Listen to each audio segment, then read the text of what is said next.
Hola, bienvenidos a mi canal. Soy Miguel Ángel Hidrogo y les compartiré noticias, testimonios de conversión, música y mucho más de nuestra Santa Iglesia Católica.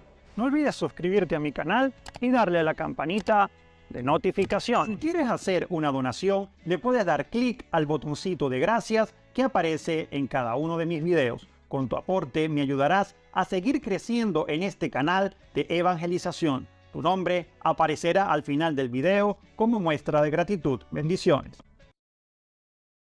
Yo siempre le pregunto a las personas y a los invitados y le hago la pregunta a usted, Padre Byron. Siempre de niño, ¿ok? Fue una persona creyente que tenía una vocación ya desde siempre, desde niño sabía que iba a ser sacerdote, o pues, ¿cómo se encontró con el llamado de Dios? No tenía ni la más pálida idea de que iba a ser sacerdote. Para nada, era lo último, o sea, ni siquiera era con una consideración, porque para mí la cuestión de iglesia, de Dios, no está en perspectiva en absoluto para nada. Yo tenía fijo, quiero tener una esposa, quiero tener hijos, un trabajo, o sea, eso estaba clarísimo, era inclusive una hasta ilusión desde pequeño, ¿no?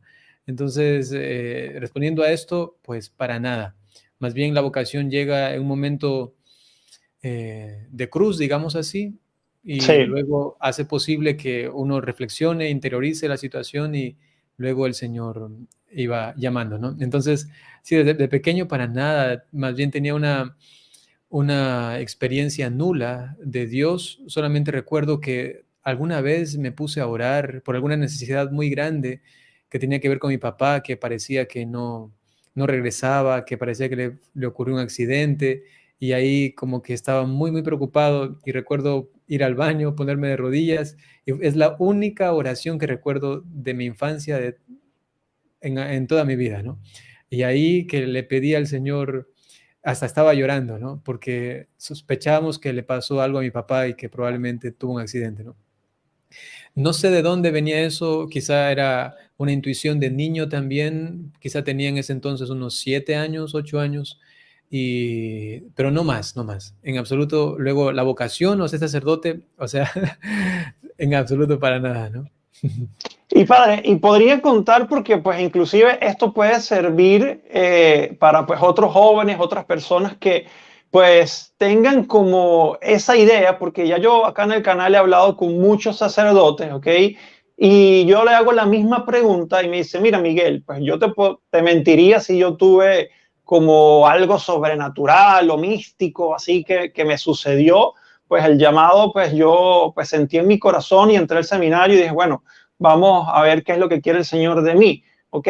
Porque muchas veces el joven cree que para ser sacerdote debe sentir ese llamado, pues que quizás, no voy a ponerlo en duda, que pues si hay personas que han tenido ese tipo de llamado, el Padre Pío, o sea, que son cosas místicas, sobrenaturales, pero ¿qué fue lo que sucedió, esa cruz que usted dice, que pues de ser una persona, un joven que tenía el proyecto de vida, que es lo que generalmente nuestros padres y la sociedad nos ofrece, que es eso, pues un buen trabajo, una esposa, hijo, cómo se desbarató todo eso y dijo, ahora quiero ser sacerdote? Bien, pienso que la cruz ayuda a madurar mucho, ¿no? Y da profundidad, ¿no? El sufrimiento, inclusive en psicología se ve esto, ¿no? Que mientras más profundamente has asimilado el sufrimiento y lo has superado, este también es la evaluación de tu madurez humana, ¿no? Entonces, a nivel espiritual también esto es muy, muy fuerte, ¿no? La cruz hace a los verdaderos cristianos. En este caso, a mí la cruz me ayudó a convertirme, ¿no? Era un momento difícil, fuerte, donde había una ruptura familiar ahí de divorcio, peleas de mis padres, y comencé a vivir muy libertinamente, ¿no? Entonces comenzaba a hacer cosas que no debía, a salir, o sea, todo lo que podría ser un hijo malcriado, un hijo de la calle, digamos así, ¿no? En todo lo que uno se involucra en eso, ¿no?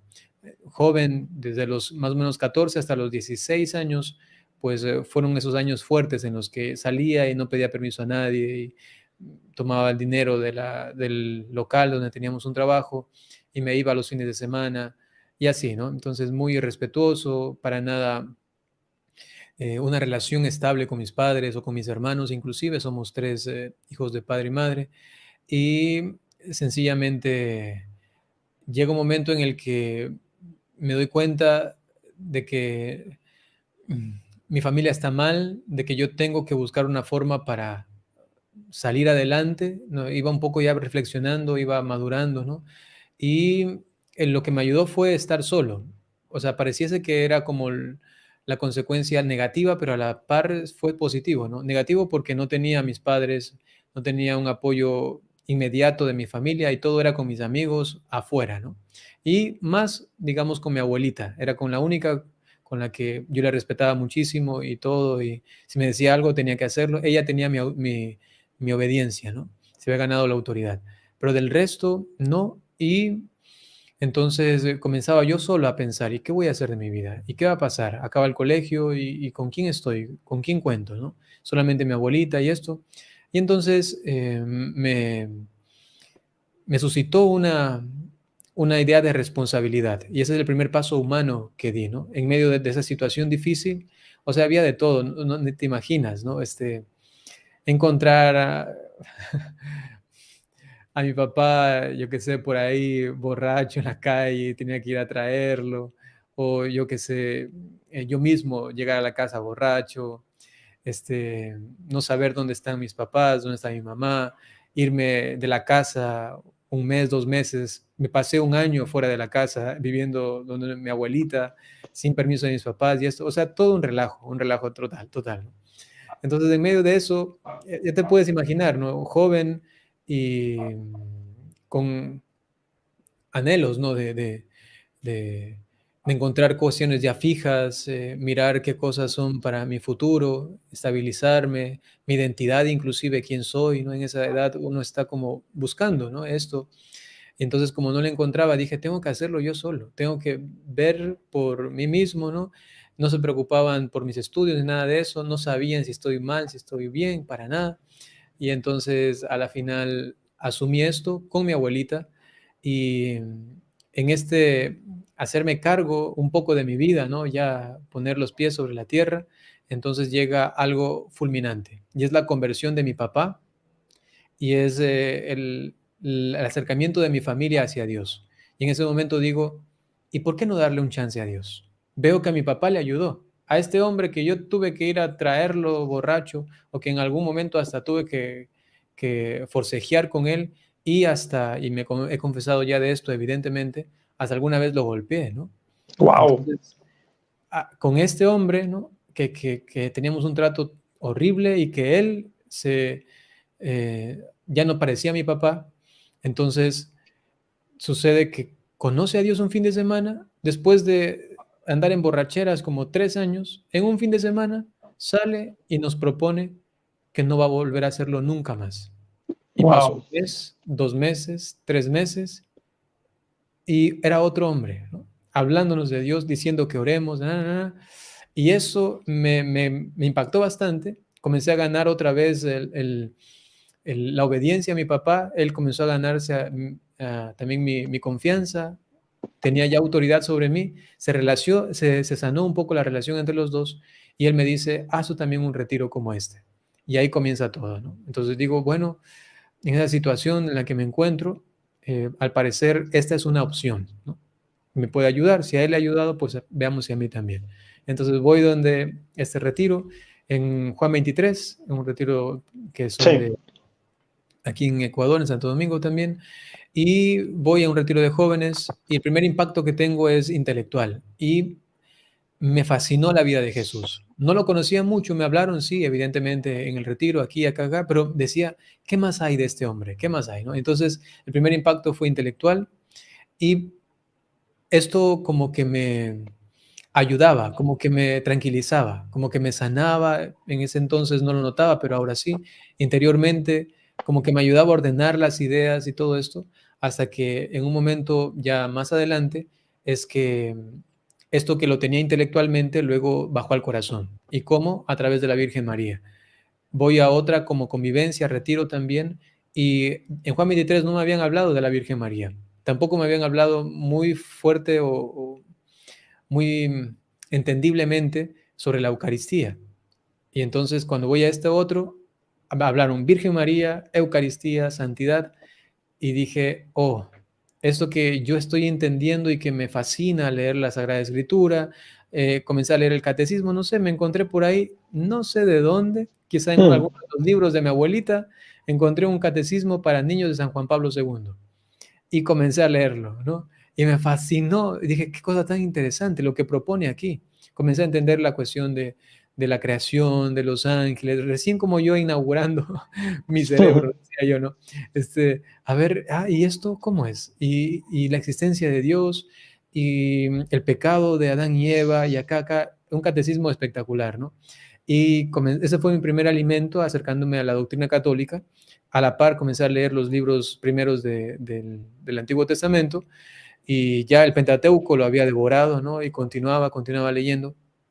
Tenía en ese entonces 16, casi 17 años, y esto se dio justamente por este proceso que te digo de hacerme responsable, ¿no? De independizarme de mi familia y decir qué quiero para mi vida. Entonces comencé a hacer eso de acá, eso de acá, y a la final en este retiro con la Virgen María, pues me indicó, ahí está Jesús en la Eucaristía. Y eso que tenía aquí bajó al corazón. Y desde ahí, pues, un amor que no procedía de, de mí mismo, de mis fuerzas, ¿no? Sino que lo tengo tan claro como una gracia de Dios y que me llevaba a orar, sencillamente a orar. Y entonces buscaba momentos de oración. Nadie me enrumbó, no tenía un director espiritual, no nada de eso, ningún acompañante, nada, solito. Dije, la oración veo que es tan necesaria si quiero estar con este Jesús que me ha presentado la Virgen, ¿no? Entonces oraba y entendí, ¿no? Que más bien la cruz era como la llave santa. Hay un poema, ¿no? La cruz es la llave santa del corazón de Jesús, ¿no? Entonces entendía que gracias a eso, más bien el Señor podría redimir mi historia, redimir eso que me aconteció, también a mi familia, que luego pues prácticamente todos se convirtieron, ¿no?